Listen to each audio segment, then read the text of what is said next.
Hi friends, welcome to Beautifully Bookish Bethany. In today's video, I'm going to be talking about the best books I read in the first quarter of 2025.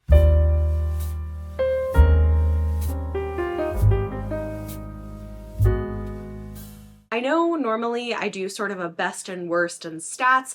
This year I'm doing something a little bit different where for each quarter I just want to talk about the top books that I read and want to recommend to you in the quarter. If you're familiar with my personal rating system, you might know that I give 6 stars to a favorite of the year, but this is not just going to include those books. I went through some of my top rated books for the first quarter and I picked out a list of 20 books that I want to talk about and recommend. I mostly tried to focus on newer books. There are a couple of exceptions, and I think we have a nice range of genres, but all 20 of these are books I would genuinely recommend and are among the best books that I read in January, February, and March of 2025. For reference, during that time period, I read a total of 99 books, and the ratings of the books I'm going to talk about today range from 4.5 stars to 6 stars. There are some books that got 5 stars that I'm not including on this list, so this isn't everything that I rated highly, but these are ones that I really want to highlight. Before we get into the video, quick reminder that me and Izzy from Happy for Now are co-hosting a relaxing retreat to Costa Rica in January 2026,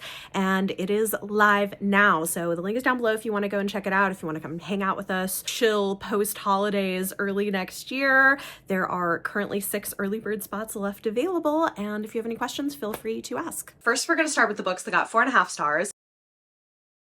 None of these were perfect. There was some minor thing that made me not give it 5 stars, but these are books that have stuck with me and books that I think a lot of people could really love. First is a horror novel. This is The Unworthy by Agustina Bazterrica. This was recently translated into English from the original Spanish, and it is gruesome. It's not going to be for everybody, but I really loved it. And if you are somebody who likes the intersection of horror with religious trauma and queer stories, this might be the book for you. It is a dystopian horror novel set in a future where the environment has kind of fallen apart, and it follows young women who find refuge in this religious cult that is mostly made up of women, and it is incredibly disturbing and abusive, and their goal is to be good enough to sort of ascend to one of these higher levels, which involve other kinds of abuse and physical mutilation. It is intense, it's got body horror, it's not going to be everybody's cup of tea,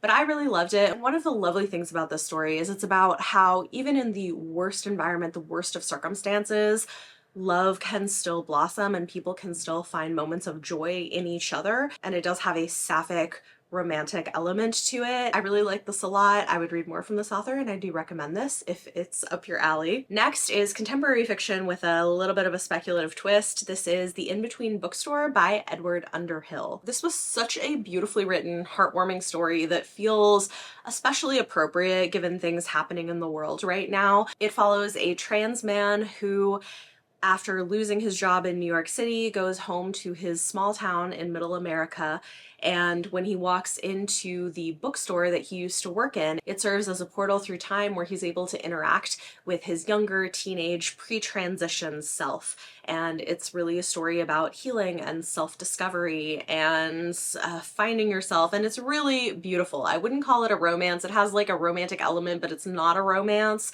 Doesn't have like a happily ever after to it, but it's really great and I do recommend it. Next is a contemporary romance. This is Something Cheeky by Tien Kim Lam. I really enjoyed this. It's got a plus-size Vietnamese heroine who has started her own plus-size lingerie line for women, and her longtime crush and former college best friend comes back into her life after many years, asking her to come and do costume design for this potential Broadway show that he's working on that is retelling a Vietnamese version of the Cinderella story.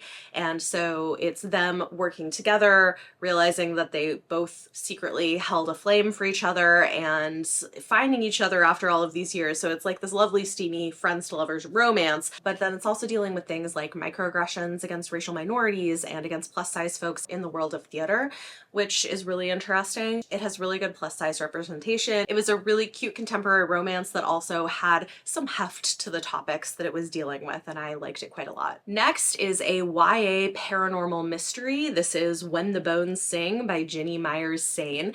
This blew me away, and it was so atmospheric. I had never read from this author before, and I will probably pick up from her again. It's set in this small town in the Ozarks and follows a girl who can hear the vibrations of the bones of the dead, like murdered people, and she lives in this small town near these mountains, and there's been a serial killer in the mountains, and she's been helping the police to find these bones. But things get weird. She's got her best friend who is going through some mental health struggles and is kind of seeing things. They've got like a burgeoning feelings for each other. So it's a coming of age story, but it's also a serial killer murder mystery with a paranormal element to it. It's very emotional, very atmospheric. It also gets kind of intense and wild, very satisfying conclusion. I loved it. I thought it was really good. Definitely would recommend. And the final 4.5-star book on this list is Boys with Sharp Teeth by Jenny Howell, which is a debut that just hit the New York Times bestseller list. So congrats to Jenny. That's really exciting. I had this for review, and I should probably tell you all of the previous books I've talked about so far, I also had for review. Honestly, the majority of the books on this list. Okay, so there's like 9 of these that I didn't, but the majority of these I did. So I'll let you know when I didn't, but for the most part, you can assume I at some point had it for review. Boys with Sharp Teeth is a super angsty YA dark academia paranormal novel that has horror elements to it and a really toxic friendship dynamics.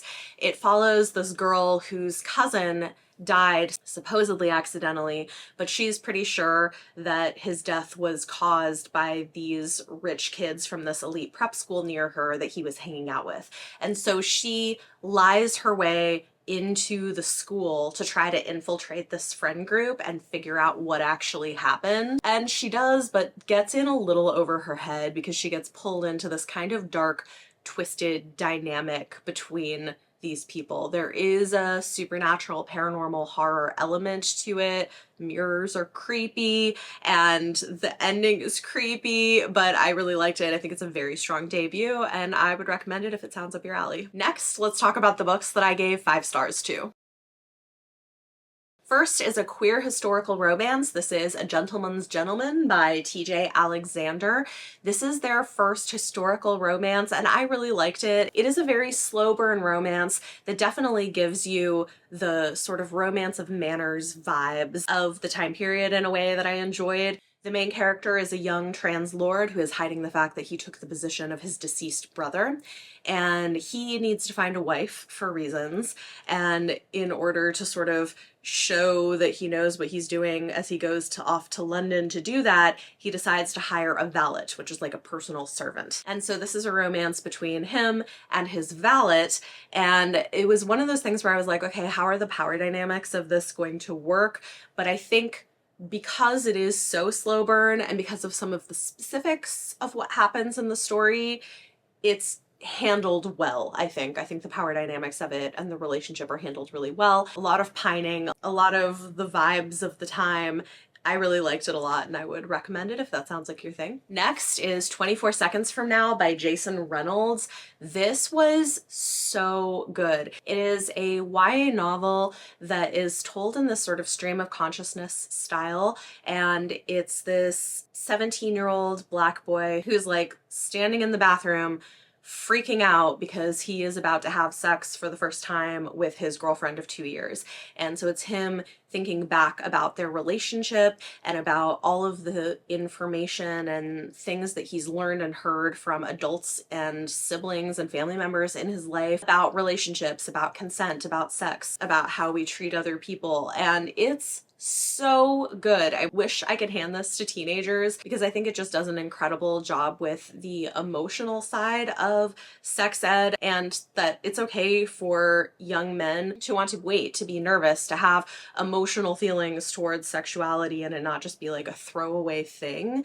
And yeah, I thought this was phenomenal. Definitely would recommend it. It's great. Next is one of 2 books that are on this list that are upcoming releases, so they're not yet out. So this book is not out yet. It comes out this summer, but I loved it. It's We Could Be Magic by Marissa Meyer. This is a YA graphic novel for all of you Disney fans out there.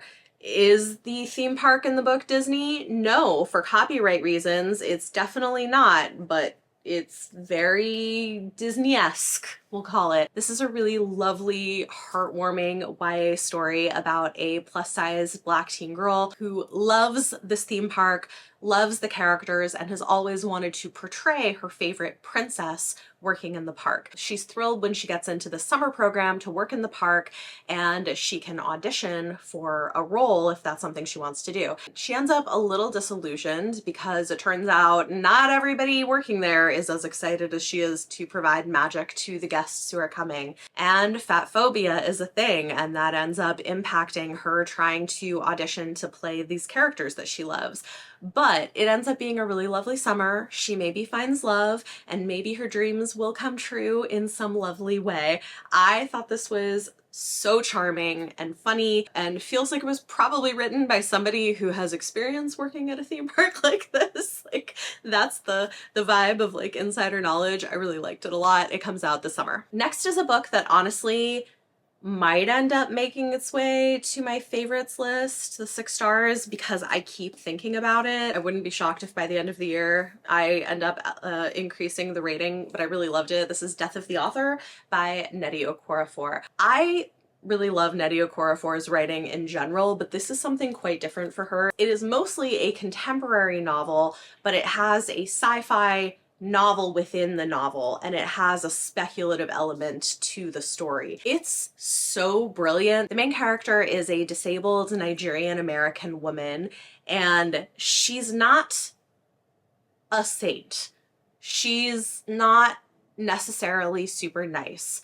And I like that. She's a really interesting person. She makes some complicated choices about choosing to use medical tools to support her disability, and her family doesn't necessarily always like that for reasons. And she, after losing her job, writes this sci-fi novel called Rusted Robots that launches her to the top of the bestseller list. There's a film adaptation that comes out, and this is just doing so many interesting things about the way that we deal with authors, the way that we adapt books from particular races and cultures, how we talk about disability and medicine. I loved it. I thought it was brilliant. I especially loved the ending. The ending to me was perfection. Yeah, so I definitely would recommend this. It's different from her other stuff, and I don't know that it's gotten the attention it deserves, but if you haven't read it, I would suggest it. Next is one of just a couple of older books on this list that are modern classics. I'm so glad I finally read this author because this book was fantastic.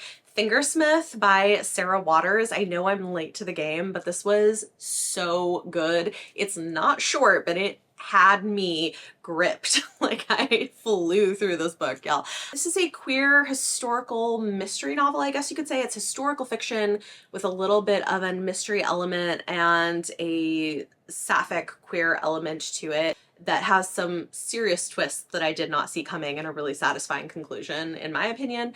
So this follows a young woman from the slums of London who is asked by this con artist that she knows to help him with a long con where she will pose as the lady's maid for this wealthy heiress while he tries to court her, and then after he's able to marry her, they're gonna have her thrown in an asylum so he can steal all her money. So she agrees to this, and then ends up maybe having unexpected feelings for her mistress. But it doesn't end there. This was a wild ride. I loved it. I need to read more Sarah Waters, and I'm so glad I picked it up. I can see why this is one that has really stood the test of time. Also, this is the first book that I did not have for review.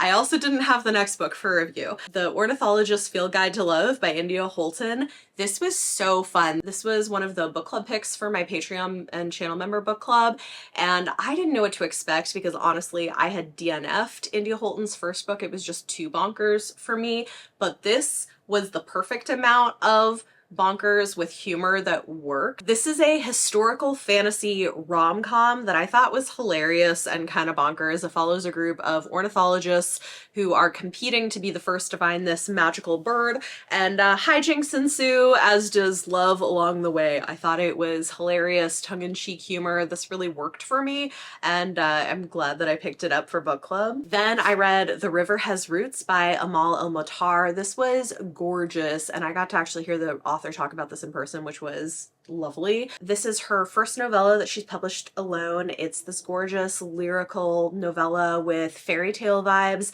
that is a retelling of this old ballad about two sisters. It's got magic, it's got betrayal and tragedy, and a queer romance subplot. I absolutely loved it. Definitely would recommend. The final 5-star read is the other one that is not out yet. This comes out in May, so pretty soon. This is Brighter Than Scale, Swifter Than Flame by Nian Yang. A fantastic fantasy novella. This is basically like The Mandalorian, but what if The Mandalorian was a queer lady dragon slayer in an Asian-inspired fantasy world who starts to have feelings for a mysterious girl king who maybe gets her to finally take off the mask, the helmet. It's great. Loved it. Definitely recommend.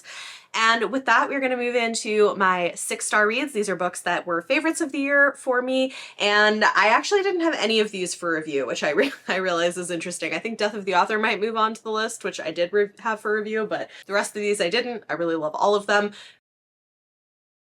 First up is a middle grade fantasy. This is Accidental Demons by Claire Edge. It's a debut, and it is so incredible. Highly recommend this. It follows a young girl with type 1 diabetes who is a witch, and every time she pricks her blood to check her glucose levels, she accidentally summons a demon. And this is becoming a problem, so she and her older sister decide to illegally try to summon and attach a demon to her that can check her glucose levels for her, but they get in over their heads and have to kind of save the day, and there's a lot of things going on. I love this. It's really fun. It's got friendship and family and found family. The older sister has her first girlfriend. It's got diabetes rep in children's literature, which we don't get a lot of. And I think it just handles a lot of other topics it addresses really well. This is amazing. There is a second book in the series coming out later this year, so definitely would recommend. Next up is the one other modern classic on this list, and that is Mind of My Mind by Octavia Butler. I actually recently made a Where to Start with Octavia Butler video, which I'll link up above if you want to hear more of my thoughts on where to start with her books. This is the second book in the Patternist series. I think it's probably my favorite in the series. It's got a really compelling story, and the ending is wild and great, and I loved it. I won't say too much more about it here just because it's in a series, but it's one of her sci-fi series that has to do with humans with psychic abilities. So if you want to hear more, go check out my other video where I talk about all of her books. Recommend that. Next up is eco horror that I loved. This is Annihilation by Jeff Vandermeer. I really should go see the movie. I'm curious to see what they do with it. This book is so trippy and so in the head of the main character. I'm curious how it would translate to film, but it's fascinating. It follows a woman who's a biologist, and she's part of this 4-woman team that are exploring Area X, this weird area that's been blocked off by the government from the rest of humanity because there's some trippy stuff going down in there, and people usually don't make it out alive. And I thought this was great. It had me on the edge of my seat, and it's weird, sometimes kind of dreamlike. It was great. Definitely recommend it. Next is another middle grade novel. I don't often have a lot of middle grade on my favorites of the year list, but so far we've already got 2 for 2025, which is amazing. This is The Last Cuentista by Donna Barba Higuera. This did win the Newbery Award, and with good reason. It is an absolutely brilliant science fiction novel following a Latina young girl who, with her parents and brother, are on a spaceship escaping Earth before it's about to be destroyed by a meteor. And they're leaving behind her grandmother, who was a cuentista or a storyteller. She wants to be just like that and wants to carry the stories of her family and of the world with her and learn about myth. They're supposed to be going to this other planet where they can have a colony, and she is put into the word is like, of course, not coming to me right now when I need it, but like put to sleep sort of in a way that will stop them aging. But something goes wrong and it gets pretty intense. I won't say too much about this, but it was so good. Some of the best sci-fi I've read in children's literature, which I think people sometimes undersell how good the sci-fi elements in this book are. It is also true that it is an incredible exploration of coming of age, of dealing with grief, of the importance of memory and oral storytelling and traditions. I absolutely loved it. I see why it won the Newbery. It's amazing. Next up is Chain Gang All-Stars by Nana Kwame Adjei-Brenyah. This blew me away and hit real hard, and it's amazing. I am still thinking about it. It's literary fiction with a little bit of a speculative futuristic twist to it, but it doesn't read like litfic usually does. It's more propulsive. I don't know, this is like honestly kind of hard to categorize, which is okay. It's really great and I do recommend it, but it is hard hitting. So this is set in the near future where death row inmates are offered the opportunity to go on this essentially reality television show where they will fight to the death. And if they survive long enough, they can win their freedom. And it is horrific and so good, so compelling, so horrific. We get perspectives from some of the competitors, from people viewing the show, from people involved in producing the show, and the ending is kind of a gut punch. Like this book, I had to just sit with it for a while after reading it. It is incredible, and it is interspersed with real facts and information about the state of the criminal justice system in the United States and some of the issues surrounding it and the racial inequity surrounding it. So highly recommend it. I think it's amazing. Really, really good. There's a reason you've probably heard other people talking about this book before. 2 books left to go, and the first was a little bit of a surprise for me because it's not my typical genre, and yet I really loved it. If you've been following me for a while, you might know I'm not a big historical fiction reader usually, but I am a Book of the Month member, and every year when they have their Book of the Year that wins, you can select for free either the Book of the Year or one of the runner-ups. And so I was looking through the options, and this book was the one that sounded the most interesting, and I ended up loving it. This is The Lion Women of Tehran by Marjan Kamali. Oh my god, this was incredible. It's this gorgeous story of female friendship and political resistance.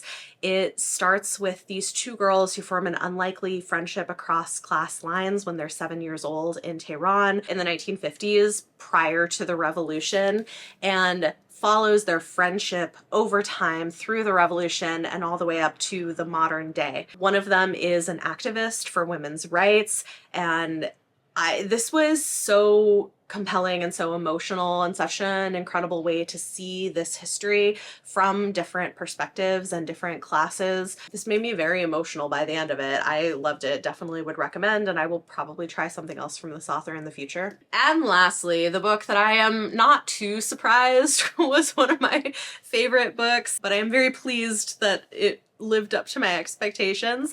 This was another one that we read for my patron and channel member book club, and that is Blood Over Brighthaven by M.L. Wang. She is the author of Sword of Kaigan, which was also a favorite of the year for me the year that I read it, and I love this. This is brilliant dark academia fantasy. It follows a woman who is about to become the first ever female high mage. There's a lot of misogyny she's dealing with, but then she uncovers some things that people have been hiding, and she goes through kind of a deconstruction of her worldview, we'll put it that way. So this is, yes, anti-colonial. It's also talking about how women of a majority group can be oppressed while at the same time being complicit in the oppression of others. It's got an explosive ending that I loved. I thought it was absolutely perfect for the character and the book. I cannot say enough good things about this. We had such a good conversation for book club. This made a phenomenal book club pick. So yeah, it was great. Definitely loved it. Those are the 20 best books that I read in the first quarter of 2025. Honestly, it's been a pretty good start to the year. I had a lot of phenomenal books. I had to actually cull books when I was picking them for this, but these are all books that I enthusiastically recommend, and I hope that you found something new to go and check out. And in case you've missed any of my wrap-ups in the last few months, this will give you kind of the cream of the crop. If you made it to this point in the video, leave me a book stack emoji because I'm hoping your TBR is gonna grow from it. You're welcome. Or talk to me in the comments down below. Let me know any of your thoughts. And for question of the day, I would love to hear, what is one of the best books you've read in the first quarter of the year? How's it going for you so far? Let me know in the comments down below. If you like this video, it always helps if you give it a thumbs up. Subscribe if you want to see more. Thank you so much for watching, and I'll see you next time.